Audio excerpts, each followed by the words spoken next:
Okay, tayo po ay magpapatuloy sa ating pagsamba at pag-aaral ng salita ng Diyos na ito po ay matatunghayan po natin sa aklat ng unang Pedro chapter 2 verse 18 to 21. Okay, ito po ay bahagi na ng part 3 at inaanyahan ko po na tayo intindihin natin mabuti ito. Medyo mahaba po ito ating pag-aaral sapagkat nagbigay po tayo ng background mula po sa Genesis, kaya medyo matagal, pero dito nyo ma-analyze ngayon kung bakit nga ba sa buhay natin ay napakaraming tayong problema o nakakasalimuhang mga conflict lalo na sa ating buhay spiritual.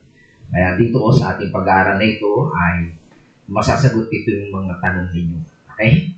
At after nito, ay mapapupurihan nyo at pasalamatan nyo ang Panginoon. Kaya aking buhay, sabi ko, Lord, thank you. Sa kabila ng hindi ko pa naririnig ang mensahe nito, pinaranas mo na ito at naging tama yung aking naging desisyon at naging tama ang aking pakitungo sa mga conflict na aking naranasan. Tawa ang aking dalangin kayo din ngayon ang mangyari sa ating pag-aaral nito. Okay, so sa diwang iyon, tayo ay muling tumayo at bilang pagbasa sa salita ng Panginoon. Basahin natin ito, sabi po sa 1 Peter chapter 2 verse 18 hanggang 21. Sabi niya, mga alipin, magpasakot kayo saan? At may naari sa inyo at igalang niyo sila, hindi lamang ang mababait, kundi pati ang malulupit. Sapagkat kapuri-puri ang nagtitiis ng parusa kahit walang kasalanan bilang sagsang-ayon sa salita ng Diyos. Sabi niya sa verse 20, may pagmamalaki ba ang nagtitiis ng parusa kung ito ay dahil sa paggawa ng masama? Siyempre hindi. Ngunit kung magtitiis kayo ng hirap, sa kabila ng paggawa ninyo ng mabuti, ano sabi pa? Pagpapalain kayo ng Diyos. Ang pagtitiis ng hirap ay bahagi ng pagtatawag sa inyo ng Diyos, sapagkat si Kristo ay nagtitiis para sa inyo. Binigyan niya kayo ng halimbawang dapat tularan. Ito po ang salita ng Panginoon. Pwede na po kayo maupo. Gaya sabi ko sa inyo, kung kayo ay totoong Kristyano at alam nyo ang salita ng Panginoon, makikita ninyo na ang mundo is a battleground.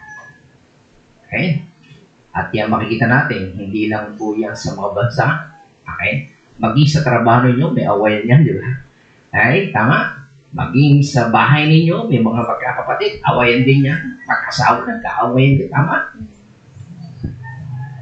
So, makita natin ang mundo ay punong-puno ng battleground. At kung titingnan nyo, ito ay nagsimula pa nga po sa Genesis. Ano sabi ng Panginoon? Sa ahas, sabi niya, kayo ng babae, aking pag-aawayin, binhi mo at binhi niya, lagi kong paglalabanin. Ang binhi niya ang dudurog sa iyong ulo at sa sahong niya, ikaw ang tutukla. So, sino yung tinutukoy ni Jesus Christ? Ng Diyos na binhi ng babae? Walang iba kundi na sino? Si Jesus Christ. At yung yun namang sakong o tutuklaw sa sakong ay walang iba kundi sino? Yung serpent o walang iba kundi ang ito ay ang Diablo. Okay? So yan makita natin even sa book of Daniel, makita natin na si Michael and even sa Revelation, yung si Michael kasi siya yung commander-in-chief sa langit, may awayan na ang mga fallen angel. Tama? Si Lucifer. Away na. And even kita natin sa Ephesians chapter 6, meron makita natin sabi ni Pablo, may labanan na. Hindi tao, kundi sa spiritual. So, demonic power. Okay? So, yan po ang makikita natin katotohanan. And even, makikita natin sa John, chapter 8, sinabi ni Jesus Christ, sabi niya, ang Diablo, ang inyong ama, at ang kagustuhan niya, ang ibig niyong gawin, nung paman ay mamamatay tao na siya, hindi siya pumapanig sa katotohanan kailanman, sapagkat walang puwang sa kanya ang katotohanan.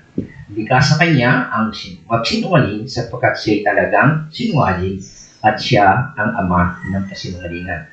So, ano sinasabi ni Jesus Christ dito? Meron talagang anak ng Diablo at anak ng Diyos. Tama? So, yun po ay naglalaban talaga. So, kaya makita natin na ang anak ng Diyos, okay, ay magkalaban sa anak ng Diablo. Okay? And dito makikita natin yung basic na labanan. Sabi po dyan sa John chapter 15, kung napopoot sa inyo ang sanlibutan, alalahanin ninyo, ako muna ang kinapopotan nila bago kayo. Kung kayo'y taga-sanlibutan, mamahalin niya kayo sapagkat kayo'y kabilang sa kanila. Hindi kayo taga-sanlibutan, sila'y napopoot sa inyo dahil pinili ko kayo. So makita natin ang totoong mananampalataya kay kinapopootan ng mundo na ito. Alam natin yung world system na ito, okay, ay kontrolado ng Diablo. Okay? At sabi niya, hindi kayo taga-sanlibutan. Dalawa. Okay? Yung makamundo ay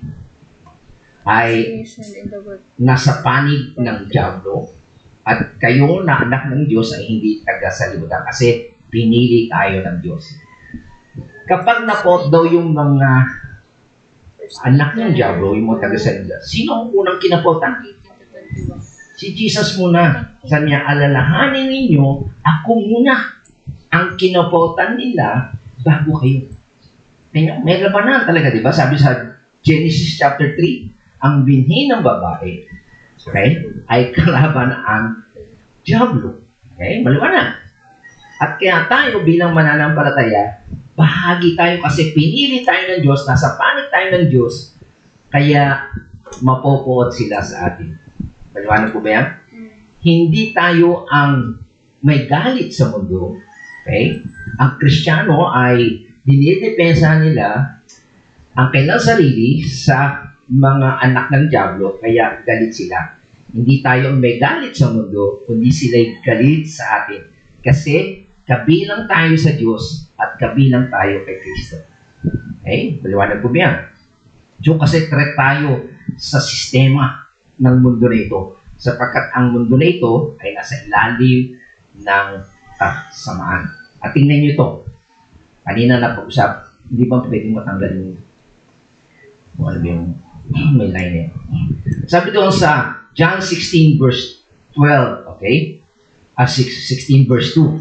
Kayo'y papalaya sinila sa mga sinagoga, okay? Oo, dumarating ang oras na ang sino mang pumatay sa inyo ay akalaing naghahandog siya ng paglilingkod sa Diyos. Kita niya? May mga reliyon, okay? Ang gagawin nila, papatayin nila yung totoong Kristiyano sa akala nila naghahandog sila ng paglilingkod sa Diyos. Imagine niya, darating ang time na yun. Okay? Religyoso sila, pero they're willing to kill. Sinong isang halimbawa niya? Si Saulo, naalala niya? Diba? Sinimbi na to ni Saulo, no? Kasama siya sa pagbato. Si Stephen. Dinadala niyo ayon sa kanyang reliyon. Humingi pa nga siya ng permiso, parang hindi siya nakontento. Diba? Ama, humingi pa siya ng permiso sa mga high priest para pumunta sa Damasco, papunta Damasco, para kumuha pa siya, papatay siya. Kita niyo, darating ang time na yun.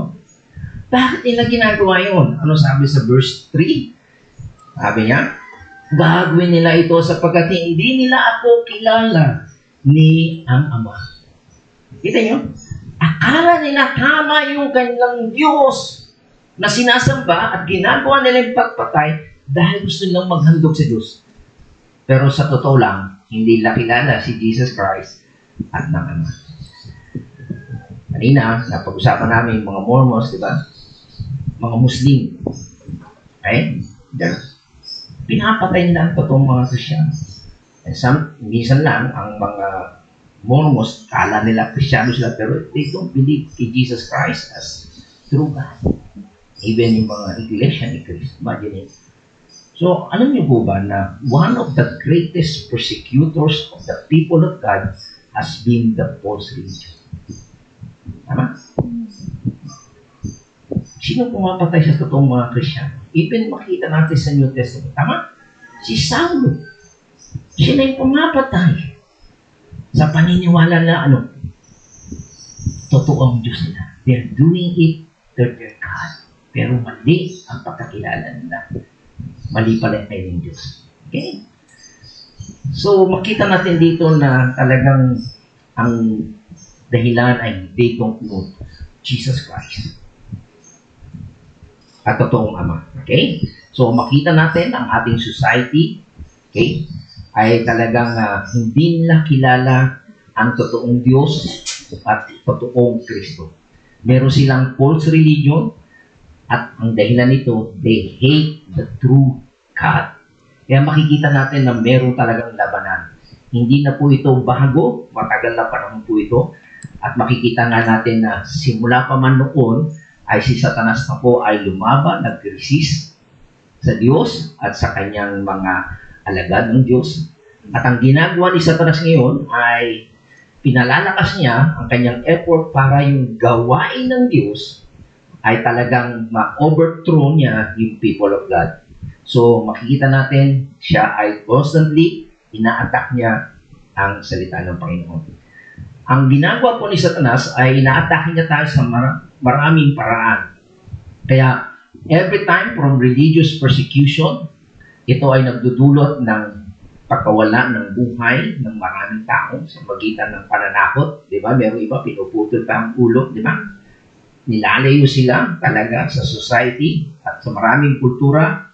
Ang church has been and is persecuted hanggang ngayon. Nakita niya? Tama? Nababalitaan natin yan. So, yan po ay kagagawan ni Satanas. At ang isa sa mga paborito na weapon ni Satanas ay sirain ang gawain ng Panginoon. Magkaroon ng sugat ang kanyang kaharian at pahinain ang church, pahinain ang mensahe nito. At alam niyo pang ginagawa niya? Hanapan ng failure o kahinaan o kasamaan ang mga anak ng Diyos na nagsasabing sila'y sa Diyos at makikita na ipangangalandakan nito ang inyong kasamaan at sasabihin ito sa mundo. So, yun po makita natin. Ang isa sa mga paboritong panlaban ni Satanas sa atin ay tayo na nagsasabi na kilala natin ang Diyos pero hahanapan kanya ng mali. Okay? At ipangangalandakan niya. Ibo-broadcast siya sa mundo. Okay? Para pawalang bisa ang mensahe ng Ebanghelyo. At yan po ay nakikita natin sa marami nang nangyari. Skandalo sa sex, di ba? Kagaya ng isang kilalang preacher sa Amerika. Okay? Iskandalo saan? Sa pera. Iskandalo saan? Sa kapangyarihan at authority. Okay? At marami pang iba. Ito po ang mga kasangkapan ni Satanas para baliwalain, pabulaanan ang trabaho ng church. Tama po ba? So, sino yung ginagamit niya? Una, yung mga totoong Kristiyano. Kaya lang, hindi sila naging maingat. Kaya yung nabiktima sila. Ang pangalawa naman na ginagamit ni Satanas, naglalagay siya ng tao sa church. He planted people in the environment of Christianity na sinasabing Kristiyano, and then yung tao yun, kung pagka-planted, papapasukin siya sa loob. Tapos ang gagawin niya, mamumuhay siya ng hindi Kristiyano para sirain ang kredibilidad at integridad ng mga Kristiyano. Okay. In short, makita natin, so, he not only used the real failure of a real Christian. Totoong mga Kristiyano. Okay? Totoong nag-fail ka. So, ginagamit ni Satanas yun. And then, pangalawa, he also used the failure of the hypocrite, yung mga nagpapanggap, mga peke. Yung mga pasulong ganyan, papasok sa iyo, infiltrator siya para sirain ka. Okay? Na siya ay nagplant o dinala sa church. Kagaya po ng parable sa Mark chapter 10 yan, the parable of the tire o yung damo at ang trigo. Diba? Tatandaan niyo, parehas eh. Nagtainim ang Diyos ng trigo, tapos ang kaaway naglagay din ng damo, parehas eh. Akala mo parehas eh, di ba? Nakita niyo? Ganun yun, nangyari sa church. Pero makita natin, ang purpose mo yun ay to scandalize the church and discredit its testimony. So, napakalungkot po ng pangyayaring ginagawa ni Satanas. Pumapasok siya sa church. Okay? So, ang church ngayon ay under attack ni Satanas at ina-atake niya yung sistema. The church is under constant scrutiny. Okay? And Satan wants to expose our failure. So, minsan ginagamit niya yung mga miyembro. Chismis niya. Hanapin yung mali. Pupunta tayo sa church, hindi humanap ng mali. I-remind ko kanina, we're here sa Lord's Day.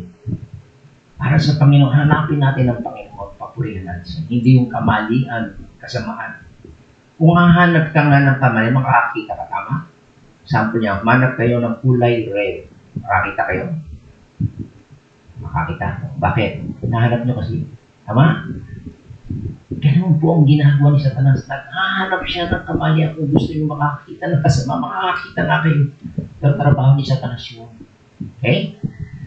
So, yun po ang gusto ni Satanas. Makita, ma-expose ang church sa kanilang kasamaan, wickedness, money hunger, power hunger, and sexually deviated. Lumalayo na po sila sa tama. Okay? So, every time na makita natin na nakakalungkot na news na i-scandalize ng church, news pa ito sa mga TV, sa mga radyo, sa mga dyaryo, nakakalungkot. Ito, famous na speaker, famous evangelist, nahulog. Di ba nakakagawa ni Satanas po? So, ano po ang panawagan sa atin? Na napakahalaga. So, it is essential para sa atin ang Christian testimony natin that we live sa gitna ng crooked at pasamang-pasamang henerasyon ay mamuhay tayo naman. God, this is a challenge para sa atin sapagkat ito po ang puso at kaluluwa ng church integridad natin. Hindi po tayo baka kapag evangelize, masisira po tayo kapag hindi nakikita sa atin ang isang makadiyos na pamumuhay. This is the heart and soul of the church credibility. Okay? Much important than what we say is how we live. Mas mahalaga kaysa sa mga sinasabi natin, ito, mahal ka ng Diyos, ganito gagawin. Kung hindi naman nakikita sa atin ang godly lives, baliwala po ito. Okay? Kahit po marami kang alam sa theology, pero kung ang buhay mo naman ay hindi holy, may iskandalo ko pa rin. Sabi siya, pero isang talagang famous na speaker, kasama pa naman ni John MacArthur, pero si-speak pa naman sa kanilang church, tama ang kanyang doktrina. Pero nahulog siya sa babae. Okay? So, napakahalaga po para sa ating testimony natin bilang Kristiyano. Napakahalaga po yung testimony ni Kristo. Kinakailang maging believability of the gospel. Kapani-paniwala ang ebanghelyo na ang ebanghelyong ito ay nakakapagbago ng buhay. Ito nyo? Kaya napakahalaga mga kapatid, ang ating buhay, ang ating testimonya. Okay? Kaya makita po natin sa tema ng pagpasulat ni Pedro, makikita natin mula pa lang sa 1 Peter, okay, ay meron pong tinatawag na spiritual conflict. Kaya isang panawagan po niya sa atin, yung high calling of the church na mamuhay ng isang godly lives. Okay? So that there is nothing that discredit us for Christ. Kasi nga ang gagawin ng diablo ay talagang pabulaanan, pawalang bisa ang mga sinasabi natin at ng kay Kristo. So dito makita natin na talagang ito ang nasa puso ni Pedro sa kanyang pagsulat ng kanyang epistle. He is calling the church to virtue. Yung mataas at tamang pamumuhay, may kabanalan. Okay? So, diyan po makita natin, mabilisan na makita natin na sinasabi sa 1 Peter chapter 1 verse 7, sabi niya, the proof of your faith being more precious than gold. Sabi niya, ang ginto, okay, di ba sa atin mahalaga? Ang pera, bago nga pala yan iprenta, meron patumbas na gold. Tama? Mahalaga yun. Ang ginto ay pinararaan sa apoy upang malapon talagang dalisay. Yung hindi ng pananampalataya na higit na mahalaga kaysa sa ginto. Ay pinararaan sa pagsubok upang malaman kung ito ay talagang tapat. Sa gayon kayo pupurihin, dadakilahin, pararangalan sa araw na mahayag si Kristo. Mga kapatid, bilang mga mananampalataya, inihintulod ang inyong faith sa gold. Mas mahalaga pa ang value. Okay? Nakita niyo ba yun? Napakahalaga. Kaya itetest ito mga kapatid. Hinahayaan ng Diyos na kayo ituksuhin ng Diablo. Pero doon ngayon makikita ninyo, pag nagtakumpay kayo, just like Abraham, di ba, tines siya. Mahal niya yung kanyang anak. Sino ba mahal mo? Anak mo o Diyos? Magtitiwala ka ba sa Diyos o yung mahal mo? Kita niyo yun? God will allow you. Doon pa. Alam naman ng Diyos yun eh. Pero kayo hindi nyo alam. Kung fake ba o totoo kayo. Doon nyo malalaman. Kapag meron kayong trial at nagtiwala kayo sa Diyos, now, mapuprove, wow, thank you Lord, sa blessing na meron akong faith. At makikita mo, precious yun, more than gold. Ganyan. So, ito yung inire-remind ni Pedro sa mga mananampalataya noong araw. They were persecuted. Di ba? Tama? Pinapatay sila. Pinahihirapan sila. Pero sinabi niya, mahalaga ang inyong pananampalataya. Higit pa sa ginto.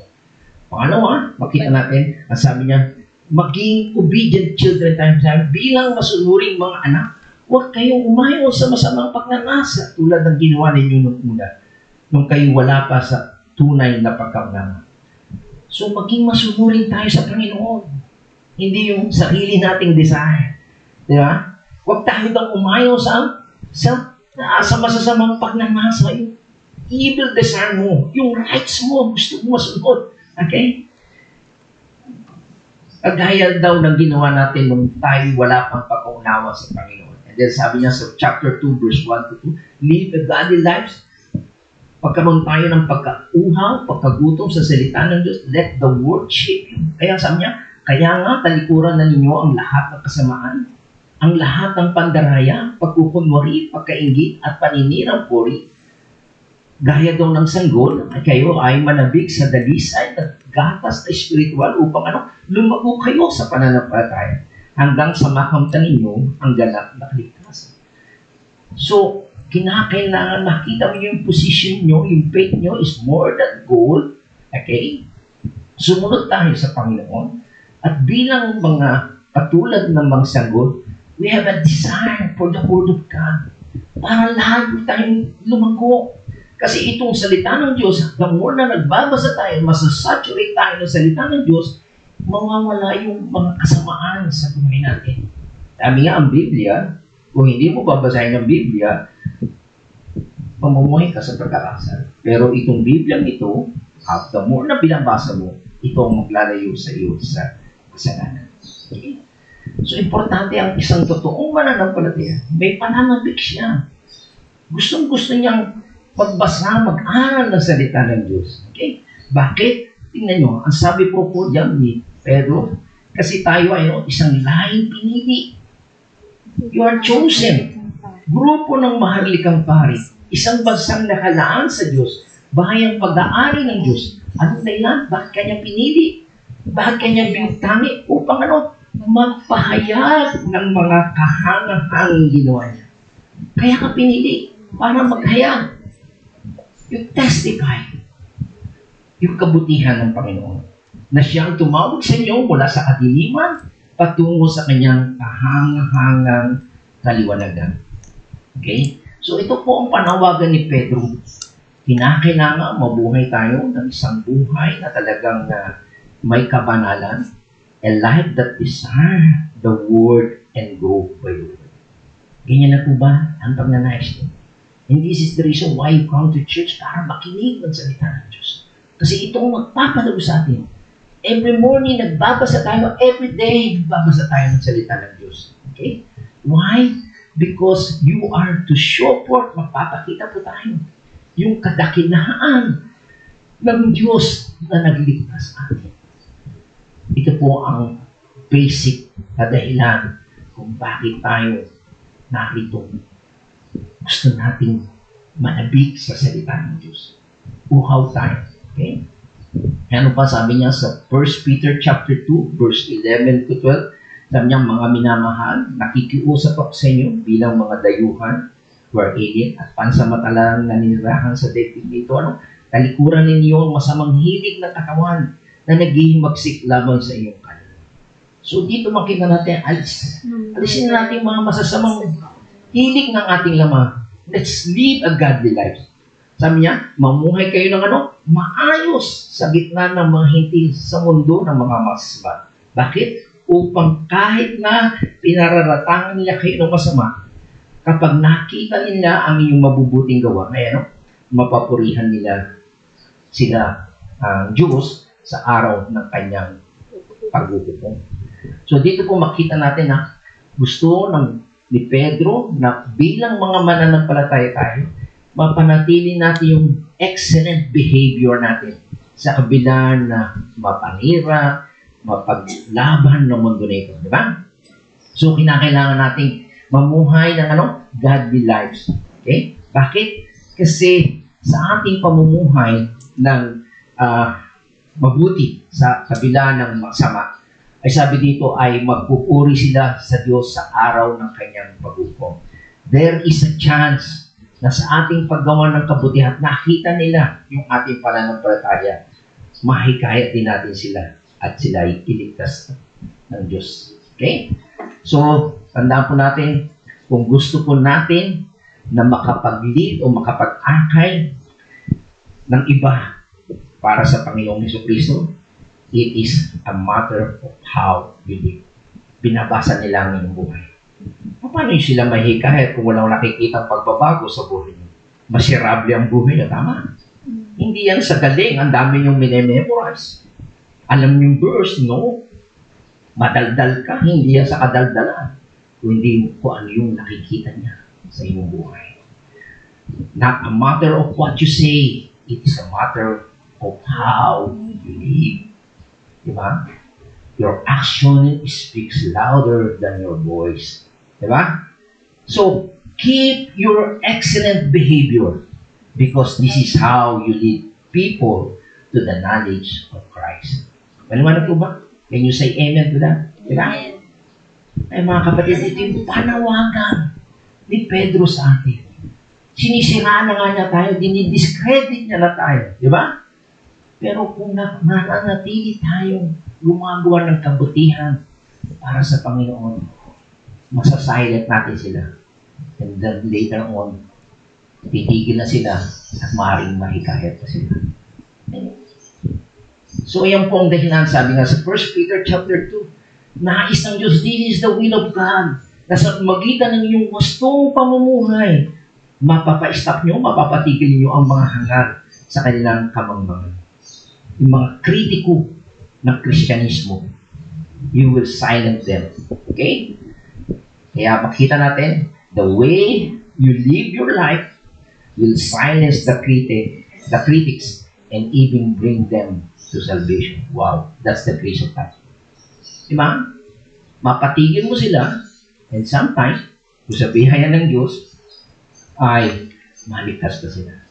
Okay na yan? Okay. Mga kapatid, this is a challenge para sa mga asawang babae.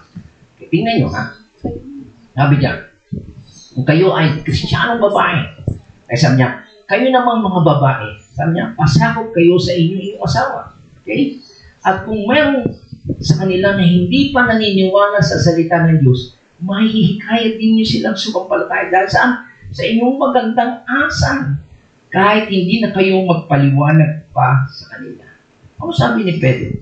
Paano mo mahihikayat ang iyong asawa? Araw-araw, sisermonan mo siya. Oy, ikaw makinig ka sa sinabi ni Pastor.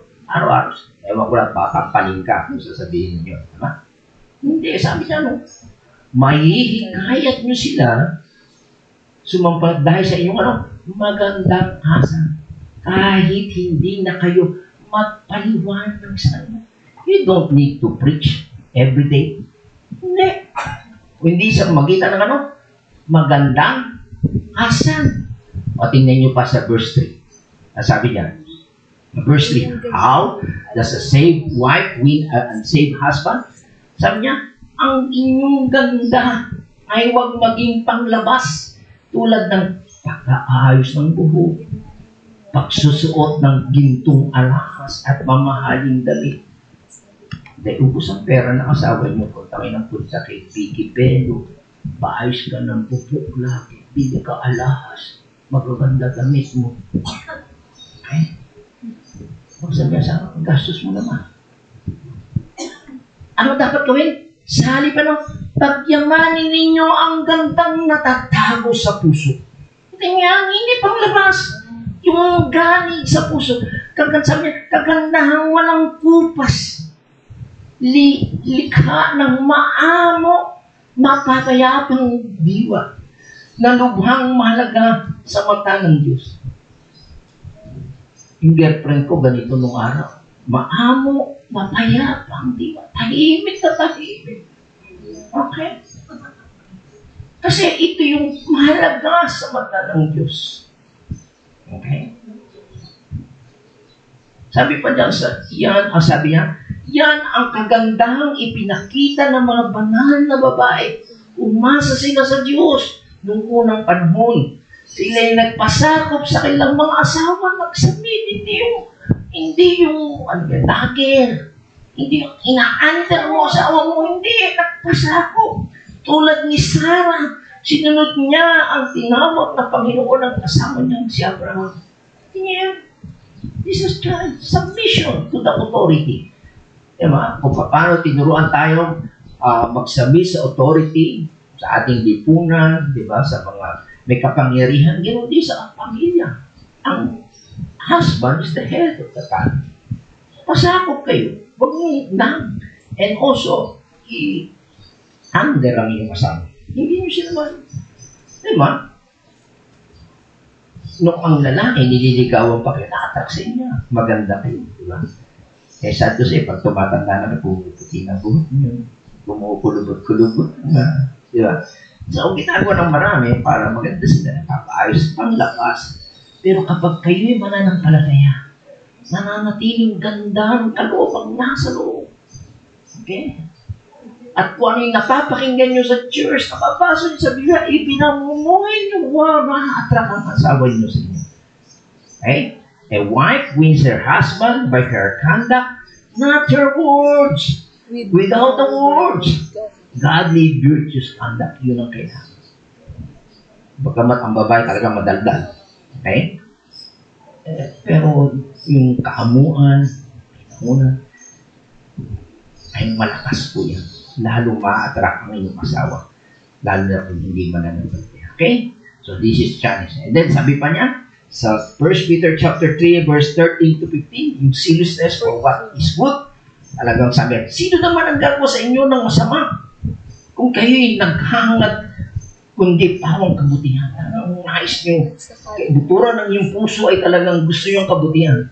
Pero sabi nga, at sakali naman, meron talaga nangyayari. Sa kabila ng ginagawa mo ng masama, usigin ka pa sa paggawa mong buti. Ano sabi ng Panginoon? Kawawa ka ba? Hindi. Mapalad pa rin kayo.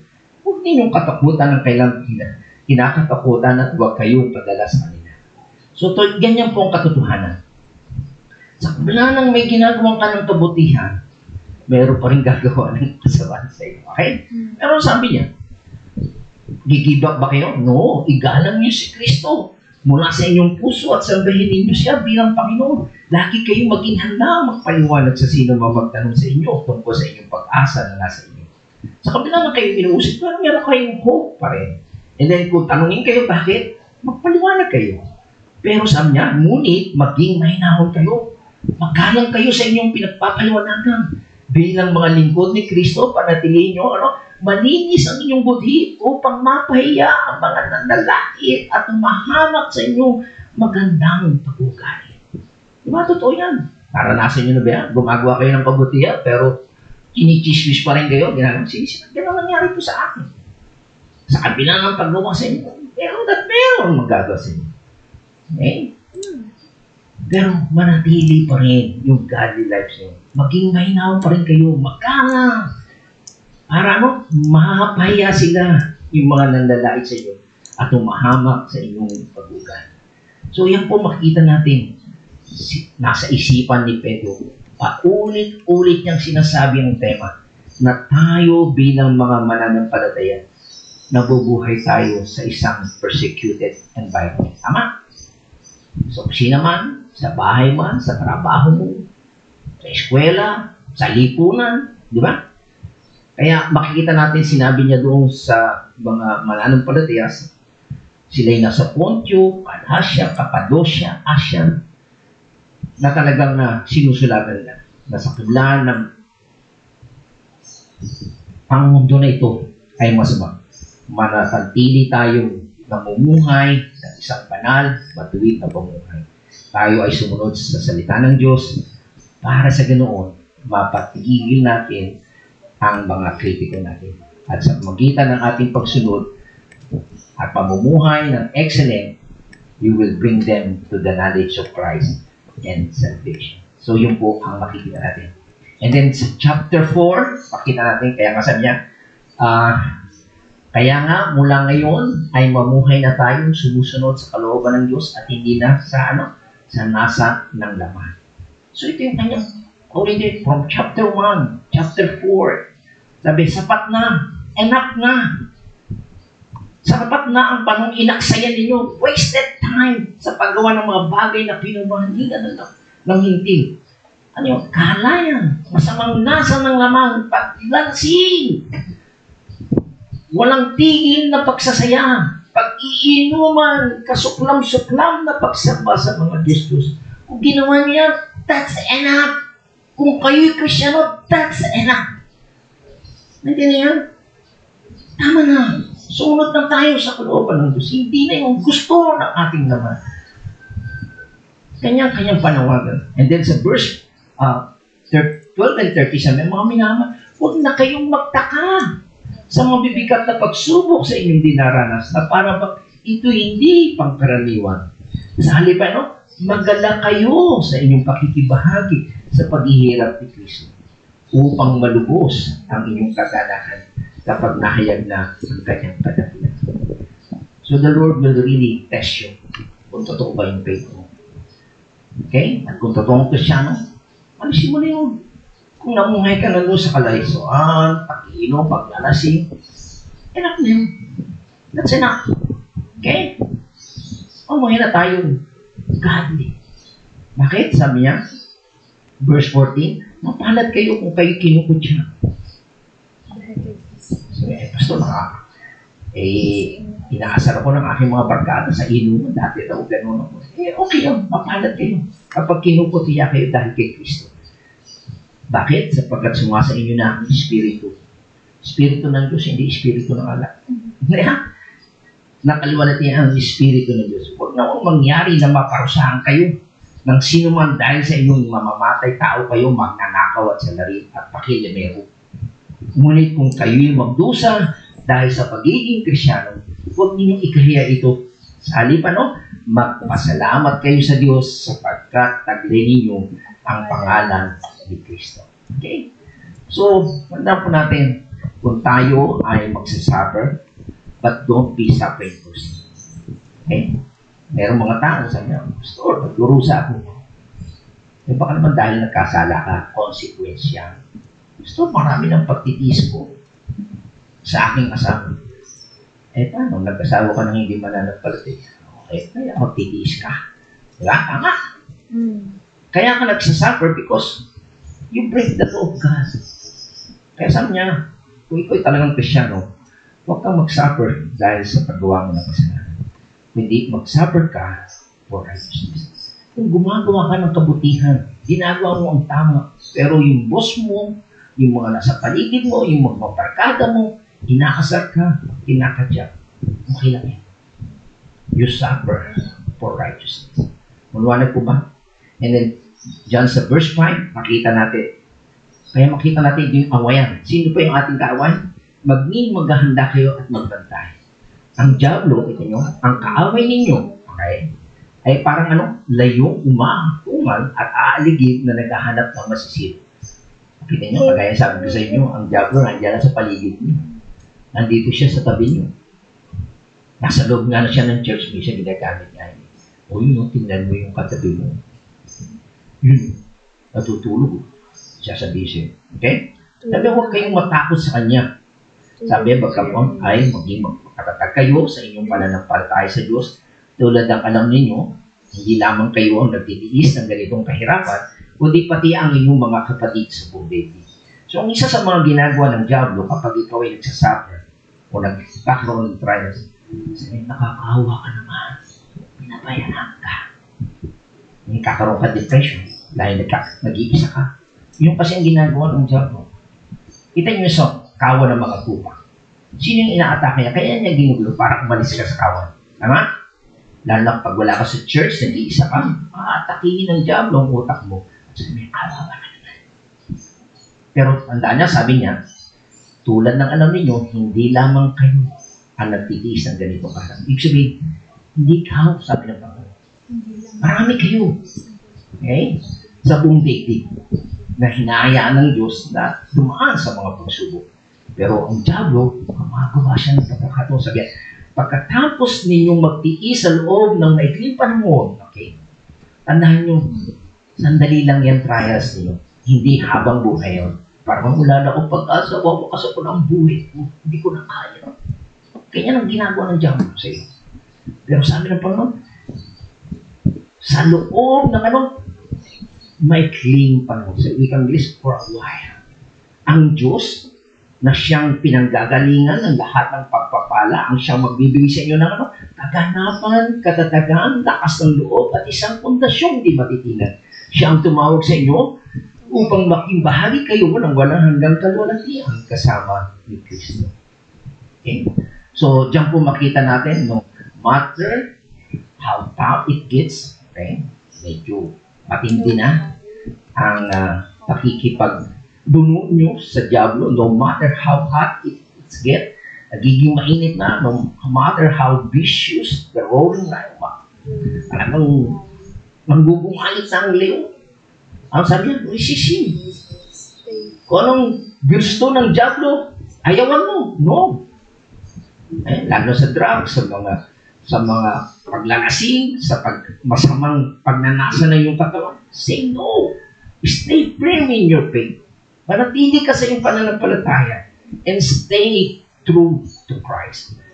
Yan po ang mabisang panglaban sa diablo. Hindi siya lalabanan. Malakas siya. Just say no.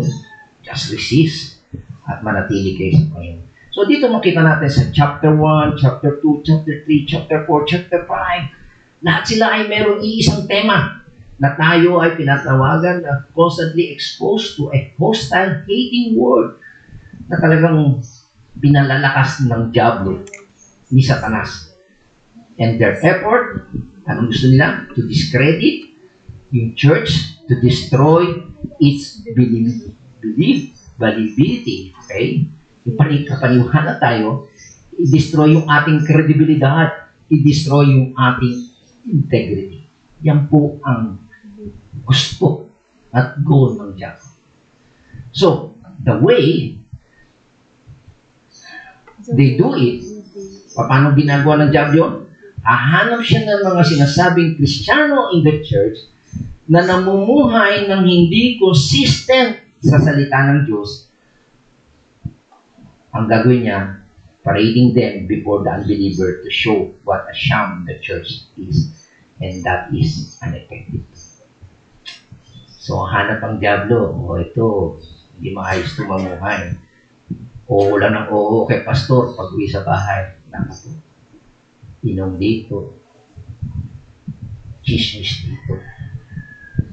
Nandaraya rito. Okay? Tapos, isususol ng diablo sa mga kapitbahay na marites. O yun, nasimba yan sa church. Atin ba tayo sa church na yun? Ang ganda ng buhay. Yan ang trabaho ng diablo. Yan mga kapatid, maging maingat po tayo. Okay? So, para lang natin masilence yung mga marites, mga chismosa, kinakailangan we stand against the enemy sa magitan ng isang buhay na banal ang ating ipinamumuhay. So ito po ang mangyayari kapag hindi po tayo naging maayos ang ating pamumuhay, talagang masisira ang ating church. Okay? And diretso po tayo sa ating paksa. Background lang po yun. Makita natin ang simula sa Genesis. At ito nga yung ating pag-aaral sa chapter 2, verse 11 to 12, na tayo yung mga alien. Hindi ko na masyadong i-explain yan. Nagkaroon na po tayo ng paksa dyan. Pangalawa, we are also citizen pa rin. Bagamat tayo tinawag ng Diyos, hindi tayo permanente rito. Pero habang nandito pa tayo nakatutok sa lupa, maging mabuti tayong citizen, hindi tayo mapupunaan. At ito nga yung ating paksa ngayon sa 18 to 20 na tayo ay servant at good employee. Okay? So, yan po yung ating tatalakayin sa ngayon. And then, ano yung ating tinalaki last time? About yung mandate, the mandate. Ano yung ipinag-uutos sa atin? For submission, magpasakop sa ating master. To be submissive to your master. Kasi nga, meron kaisipan sa 1 Corinthians chapter 7 na akala ng iba, kapag ikaw ay slave, naging Christian ka na, malaya ka na, iiwan mo na yung boss mo sa lupa. No? Parehas tayo ng level, spiritually, pero socially, merong design na parang may employer at may employee. Okay? So, yun po ang makita natin. So, ang pinagsapo natin yan, ang Christianity does not free slave. Hindi na pinapalaya. Spiritually, they are free, pero hindi po ibig sabihin yan, aalis ka na sa amo mo. At yan po ang ating makita. Even si Christ, si Peter, si Paul, di ba? Si Onesimus, di ba? Isang slave siya, pinabalik niya kay Nino. Kipili mo. Tama. So, hindi ibig sabihin, Krisyano ka na. Pumakas ka na. Okay? So, kung Krisyano ka rin, okay? Hindi ka na kayong kapantay ng boss mo, hindi magpapailalim ka pa rin. Okay? So, yan po ang sinasabi, Christianity does not give equal social right.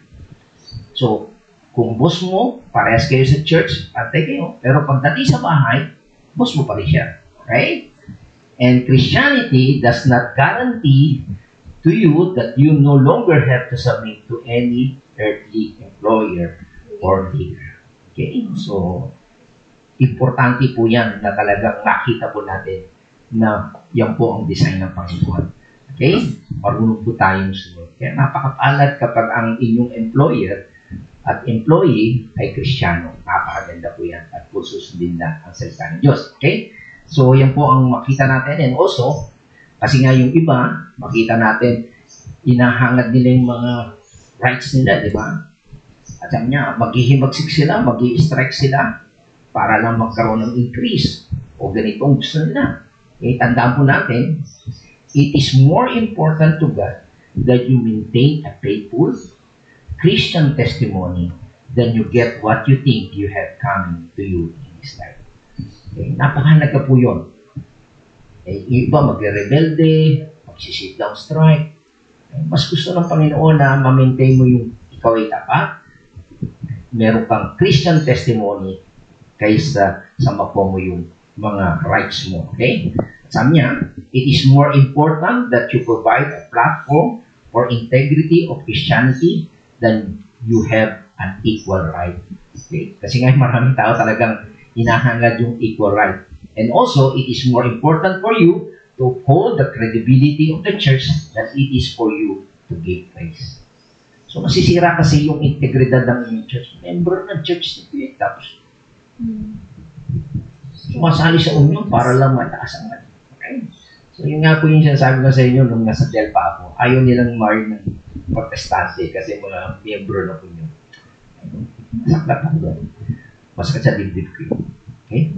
So, sa biyaya po ng Panginoon, bago po ako umalis doon ay nawala na yung union niya. Ay, pinakita natin na maganda. And then also, sabi niya, it is more important for you to show that you submit to God in everything and you give your life to His control than that you protest against your employer by sit-in, a walk out, or a strike. So, naalala ko yan na sinabi sa akin nung nasa pera ko. Sabi niya, labanan mo yung ano mo, demanda mo. 2 years ka. Asarin mo, pumasok ka lang, in and out ka lang. So, ayoko no. Anong gagawin? So, totoo ako, sabi ko sa inay. Hindi ko pa nababasa o napag-aaralan ng itong mensahe na ito. Pero, salamat sa Panginoon. Yun ang ginawa ko. Ayoko nun. Ibal na. Wala ako na akong separation pay noon. Okay lang. Gusto kong maglingkod sa Panginoon. So, makita natin your Christian conduct is what matters to God. Ang mahalaga. Because the only reason, tanda po natin dito, kaya tayo nananatili sa mundo na ito. Bakit? In order that God might use you to bring someone else. Kaya po doon sa aking resignation, sabi ko sa Pierre, para ako si Jonah na tinatawag ng Panginoon na ayaw ko. Kaya dumaan ako sa mga pagsubok sa buhay. Nung nabasa ko yun ng assistant man, hindi siya maniwala kasi spiritual yun. Siya naman hindi na Christian. But, totoo po yun. Diba? God is calling me hanggang sa nakarating ako naging pastor. Diba? Para gamitin ako para merong ibang mga tao matikas sa Panginoon. So, ganun din po tayo, mga kapatid. Bawat isa sa atin ay talagang tinawag ng Panginoon. Walang sekular. Hindi lang pastor ang merong mission na ito. Ano man ang ginagawa mo, carpintero ka man, electrician ka, architect, engineer, teacher, whatever. Kaya po tayo binibigyan ng buhay pa ng Panginoon is to bring someone else to Christ. Okay? So, yan po ang ating tungkulin. Walang sekular at walang talagang sabihin mo, secular job yan. O ito ang pastoral o ministry. Lahat po tayo. Ano man ang iyong trabaho. Kaya ka dinala, saan ka man dinala ng Panginoon para makapag-hikayat ka. Nakikita nila ang iyong buhay. Tama?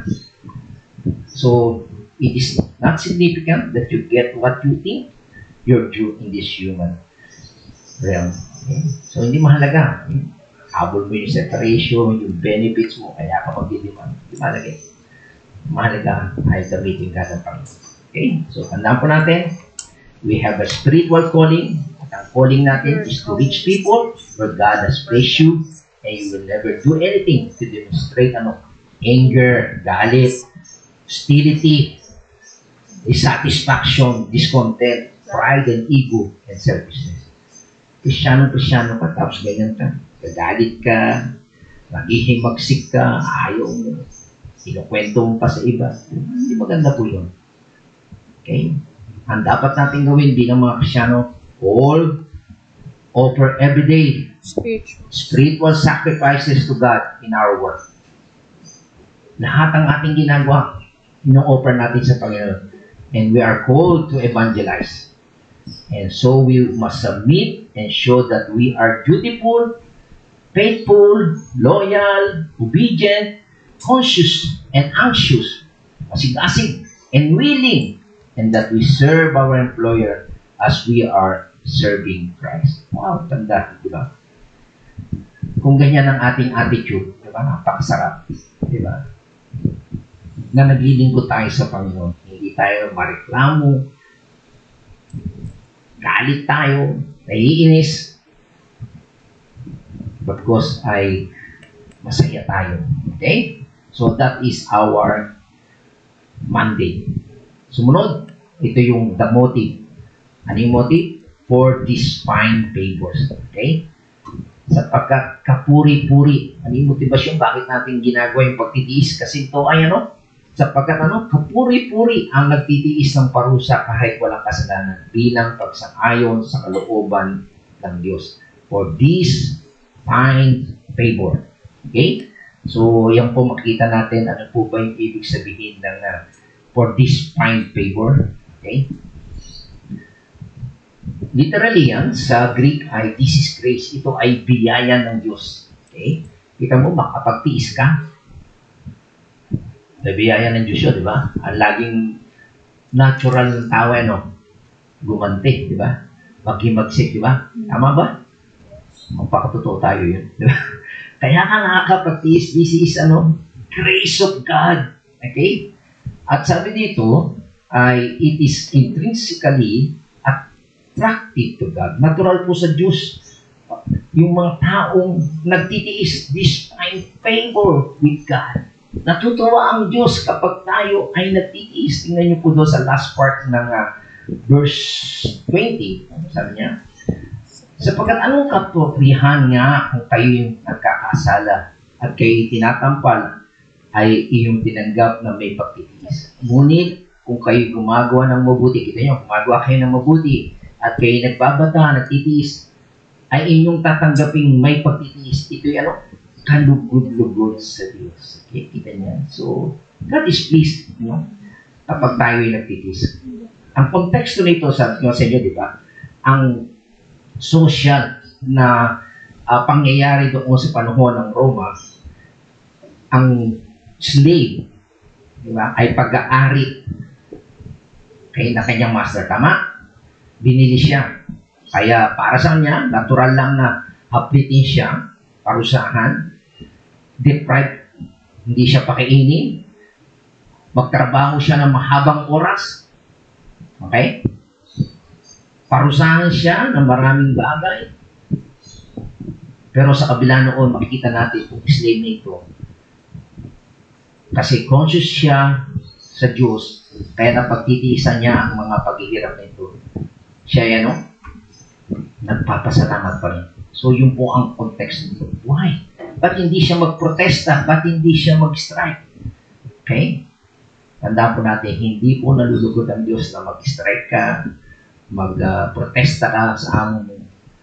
Kundi, what pleases God, what finds favor with Him, is when you bear up, pagtitiis kayo, under the sorrow that comes when you suffer unjustly. Kung hindi man makatarungan ang ginagawa sa inyo at nagtitiis ka, that pleases God. Mahabagi ng Diyos sa mga bagay na yun.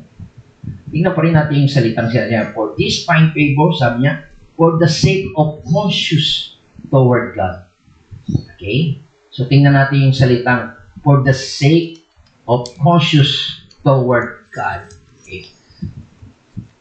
Sa Greek po, ay ginamit po yung word na for the sake of consciousness of God, use sunaidesis. Okay?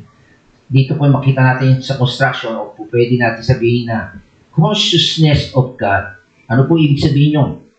Ang ibig sabihin yun, you are aware of God's presence. Alam mo, nandoon ang Diyos. You're aware of God is watching. Nakatitig siya, nakikita pa niya yung pangyayari sa iyo. At aware ka that God is there. Kasama mo siya.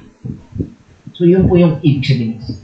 Sa panahon na ikaw ay nagtitiis, gumagawa ka ng mabuti, gumagawa ka ng tama, pero pinarurusahan ka, pinararatangan ka pa. Ang nasa isip mo, habang nagtitiis ka, kasama mo ang Diyos. Nakikita ng Diyos ang tama. Pinararatangan ka ng mali, pero alam ng Diyos ang tama. Tama? Sinungaling yung kaaway, di ba? Sino yung ama ng kasinungaling? Ang diablo. Kasi sinungaling ka nun. Ito-twist nila yan. Pero ikaw, bilang nagtitiis, alam ng Diyos. Nakikita ng Diyos, kasama mo ang Diyos. Okay? At yan din ang ginamit sa Hebrews chapter 10, verse 2. Sabi, no more conscience of sin. Hindi ka napuposession. Yung paratang sa iyo ng kasalanan. Alam mo kasi, you're doing right. Di ba na po ba yan? Di ba maraming tao nagsisinungaling, pinagtutulungan ka pala, di ba? Paramihan pangalan. Nakakalungkot, mayroong pangyayari sa amin doon, sabi niya. Kapatid, sangayin kami sa iyo. Kaya nahiya kami doon sa mayaman. Wala pa. Masayos ito mga taong ito. Hindi. Dapat sila yung magtanggol sa iyo dahil sangayin sila tama ka, pero hindi ka magsalita. Hindi sila makaangal to sa nagpaparatang sa iyo ng kasamaan. Makakwit-pakwit ang mga tao ito. Pero kasama ko ang Diyos, okay? Diyan na kayo. Bahala na kayo magsama-sama. Na kayo po punto. Mga tao talaga, pagtutulungan ka. Eh sabi dito, yung salita ring sorrow, the word sorrow implies pain. Masasaktan ka. Paano yun? You are suffering unjustly. Walang katarungan, but you never falter in your witness. Hindi ka bumibigay sa iyong patotoo. You accept it, tinatanggap mo yun. You accept it in humility, in patience, trusting God, confident of His total control, and you accept it. Nagtitiwala ka ang Diyos ang may hawak nito. Pagkamat masakit. Pero that pleases God. Nung panahon po nyo, sabi ko, wala akong kamag-anak, walang tatay ko, nanay ko, wala akong kapatid. Pinagtutulungan ako, punta ako doon sa tiya ko, doon sa kapatid ng dada ko. Naghahanap ako ng combo. Nasaktan ako. Pinagtulungan ako. Tama yung ginagawa mo, pero pinagtutulungan ka. Masakit talaga. Pero tandaan po natin yun. Nais ng Panginoon. Itong mga taong ito, they are suffering. Yung sinusulatan ni Pedro. Wala silang kalayaan. Hindi sila pwedeng magbago ng job. Hindi kagaya natin yung ayaw, alis ka, lipat ka. Pero sila, wala. Walang magtatanggol sa kanila. Okay? Pero sinasabihan pa sila, manatili yung testimony. Okay? Dahil kayo ay tinawag ng Panginoon. Kasi bakit? Tingnan nyo. Tingnan natin yung positive and negative. Tingnan nyo. Sabi niya, sapagkat anong kapurihan, what credit, what glory, sabi niya. Kung kayo'y nagkakasala at kayo'y tinampal, ay inyong tinanggap na may pagtitiis. Okay? Sabihin, kung kayo'y pinaparusahan, anong credit ito? Anong benepisyo? Eh kung kaya kayo pinurusahan, may ginawa kayong mali. May pagmamalaki mo ba yun? Di ba hindi? Tama? Pero, kung kayo'y gumagawa ng mabuti at kayo'y nagbabata, ay inyong tinanggap na may pagtitiis, ito'y kalugod-lugod sa Diyos. Kaya, merong isa, nagtitiis, eh dahil may nagawa siyang mali, eh pinarusahan siya. Nakakatuwa ba yun? Hindi. Nay, sabi ng bata, pinaglinis ako ng teacher ko. Hirap. Dahil ko inalis. Bakit anak? Eh kasi, nangopya daw ako eh. Matutuwa ba mananay mo na nagtiis ka? Very good. Hindi. Kaya ka, nahirapan dahil may ginawa mo. Di ba? Pero yung sa kabila ng ginagawa mo, pinaratahan ka pa, ay sabi ng Diyos ay, kalugod-lugod yun. Ay, nakita niyo po ba yung sistema? Ito'y kalugod-lugod sa Diyos. Ang Diyos ay hindi nalulugod sa atin dahil napagpasensya tayo. Kaya sabi sa inyo, may isang nanay o asawa, sabi, titis ako, pastor, sa aking asawa. Mali ka, kaya ka nagtitis dahil hindi Kristiyano yung napakasawa mo, matiis ulo mo, Kristiyano ka na eh. Di ba? Pero ang Diyos ay nalulugod, okay? Kapag tayo nagtitiis, kung hindi natin ito deserve. Okay? So, yun po ang makikita natin. So, hindi yan basta pagtitiis. Kundi yung nagtitiis ng paratang na hindi naman para sa iyo, natutuwa ang Diyos kapag ikaw yung nagtitiis. Hindi ka nag-retaliate, hindi ka gumaganti. Okay? Sabi pa niya, for what credit is there when you sit and are harshly treated? Ano po ibig sabihin nyo? Ang ibig sabihin niya sa Greek, harshly treated, ito ay kalops, kolapisong. Okay? Ang ibig sabihin niya, sinusunto ka, binubuntan, no? Parang si Christ, pinagpapaikimbang, diba? Sinusuntok. Katulad din po yung ginamit sa Mark chapter 14, verse 65. Si Jesus Christ po itong tinutukoy siya niya. Sila'y sinimulan nilang pahirapan, dinurahan siya ng ilan, piniringan, pinagsusuntok, at tapos sabi, hulaan mo nga kung sino ang sumuntok sa iyo. Sabi nila at siya pinagbubugbog ng mga bantay. Eh mga kapatid, kung merong mang gumagawa sa inyo ng kahirapan, si Jesus Christ ba? Deserve ba yun? Kaya, ang Diyos, natutuwa siya sa inyo na kaya nyo magtiis. Kasi si Jesus nagtiis. Hindi mo pinaglaruan pa siya. Di ba pang-iinsulta pa yun? Pinilingan ka, sinunto ka, lamang ako, sino? Imaginin mo, pang-aasar yun. Kayo siguro, pag sinuntok, hindi nakapiring, tama, alam nyo. Pero siya hindi, may pang-iinsulto pa yun. Tama. Ang tanong, nagkasala ba ang Panginoon? Deserve ba ni Jesus Christ yun? Oo. Kaya sa amin ang pangmapalat kayo, meron kayong virtue na magtiis nang hindi kayo karapat-dapat. Na yan. So, the reason, sabi niya, the motive for endurance is what? For us, it pleases. Bakit tayo nagtitiis? It pleases God to see us accept the earthly difficulties with complete faith on Him. Kaya tayo nagtitiis dahil nagtitiwala tayo sa Kanya. This is a testimony beyond all testimony. Okay? So, kung gusto mo po na talagang kaya ka nagtitiis sa trabaho mo kasi gusto mong magpatotoo sa iba. Diba? Na kahit may paratang sa iyo, at ito po makita natin ang sinasabi ni Pedro, dito sa verse na ito, sabi niya, sa 3:14, sabi niya, at sakali mang usigin kayo dahil sa paggawa ng mabuti, sabi niya, mapalad pa rin kayo, hindi kayo api. Huwag ninyong katakutan ang kanilang kinakatakutan, huwag kayong padala sa kanila. Okay?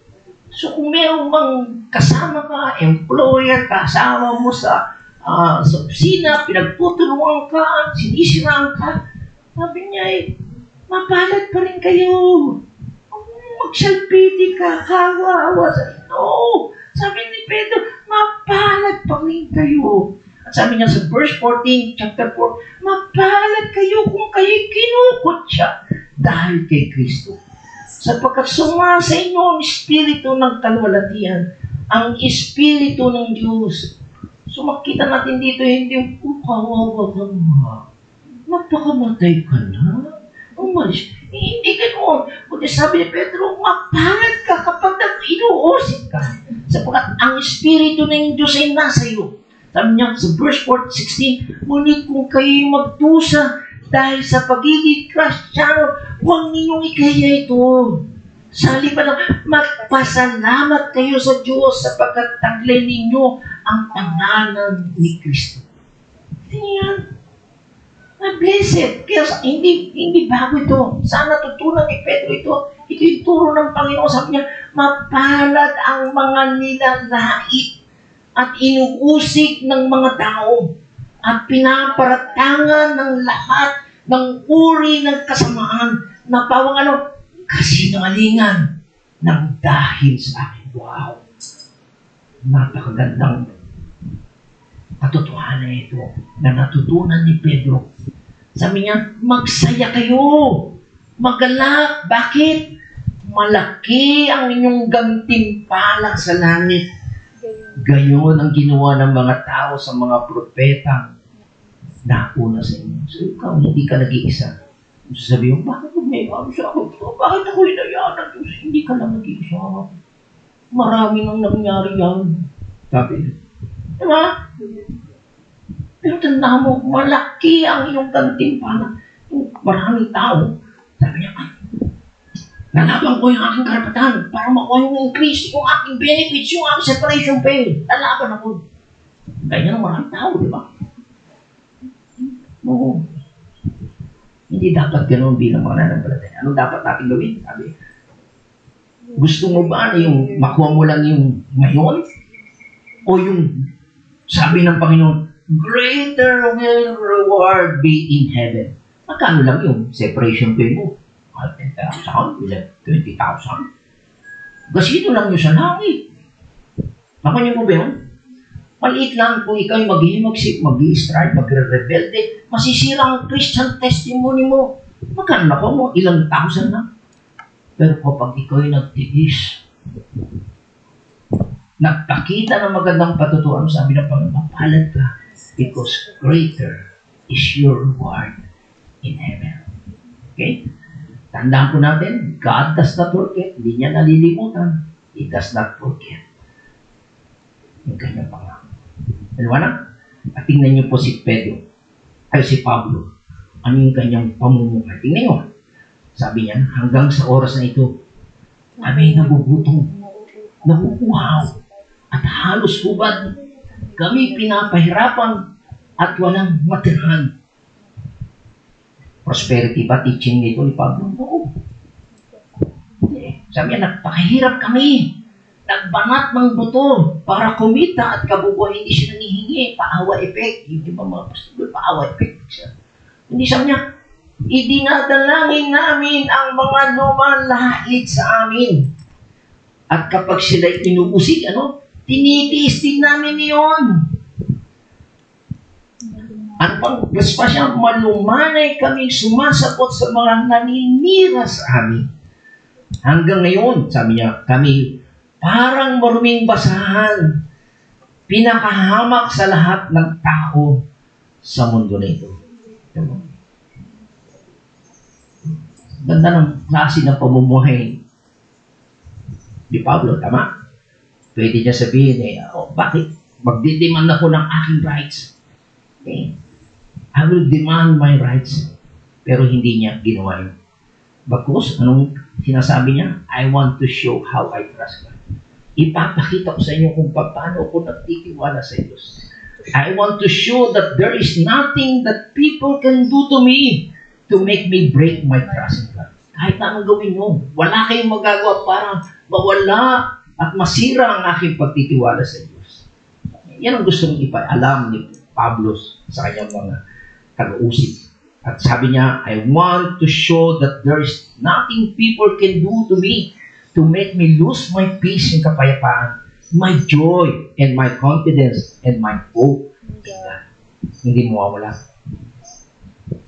And when people see that I live that transcendent life, mataas na klase ng pamumuhay, then Christianity becomes believable. Totoo talaga. At sinasabi mo, totoo ang Christianism. Okay? So yan po makikita natin. Why? Bakit ganyan ang dapat natin pamuhay? Kasi ito ang purpose kung bakit na tayo tinawag. Sabi niya, ang pagtitiis ng hirap ay bahagi ng pagkatawag sa inyo ng Diyos. Sapagkat nang si Kristo ay magtiis para sa inyo, binigyan niya kayo ng isang halimbawang dapat tularan. Ano yung ibig po sabihin yung call o yung pagkatawag? Ito po ay makita natin sa konteksto sa chapter 2 verse 9. Ito yung salvation call.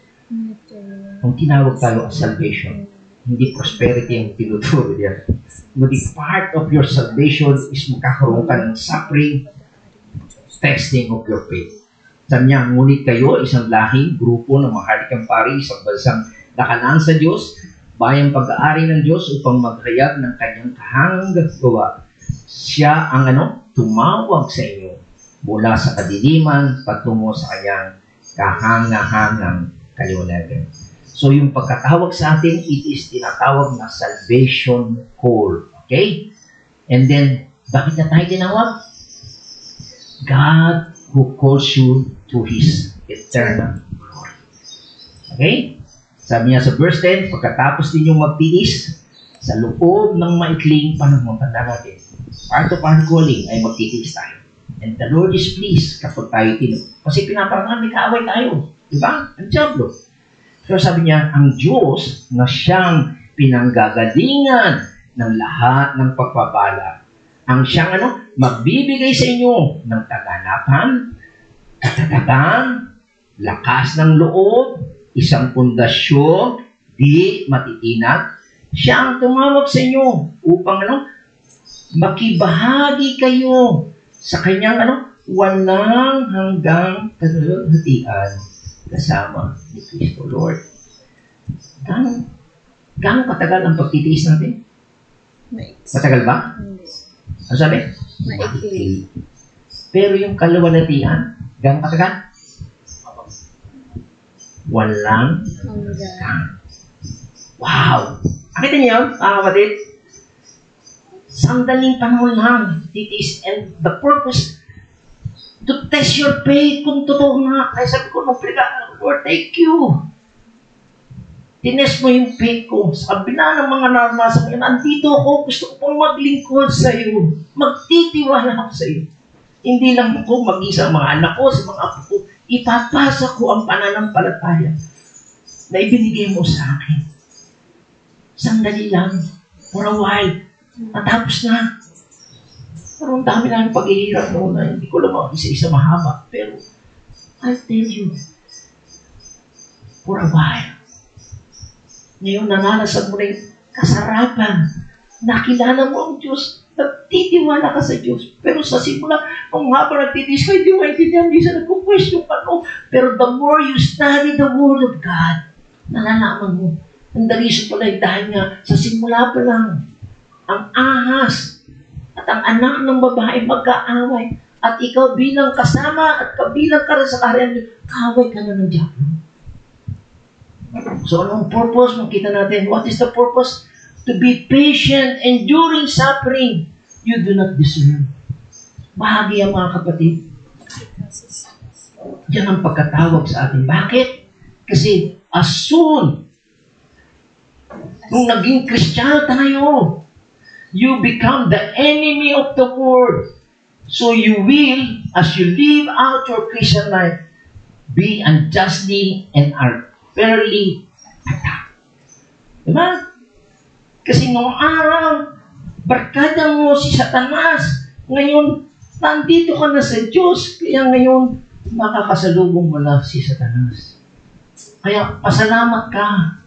Kapag inatake ka ng Satanas, ibig sabihin, wala ka na sa poder ni Satanas. Naintindihan niyo ba yun? So, kinakailangan mamuhay tayo ng isang Christian life sa isang environment, sa sistema na talagang lalaban sa iyo. Okay? Pero tandaan natin, sa iyong pamumuhay, magiging kang modelong employee. Ay yung iba, isang kwento sa akin doon sa ABSI, magagaling ang mga albasa, tinuturuan sila ng skill, tinuturuan sila ng Christianity. At pagdadating sa abroad, ang gagaling, ang sisipag. Pero alam niyo, sa mga Pilipino, huwag ka naman magpakasipag, parang sabihin, magaling ka lang. Eh, mga Pilipino pag sobrang galing mo at mahusay, kasi nga, tinuro sa kanila, aawatin ka ng Papa-Pilipino. Huwag naman. Ikaw lang sisikat niyan. Masisiraan kami. Okay? Ganyan ang katwiran ng mundo. Pero sa atin, walang pipigil niyan. Gawin mo ang tama at mahusay dahil yun ay ginagawa mo para sa Panginoon. Okay? So, hindi po tayo magreklamo. Hindi tayo magre-retaliate.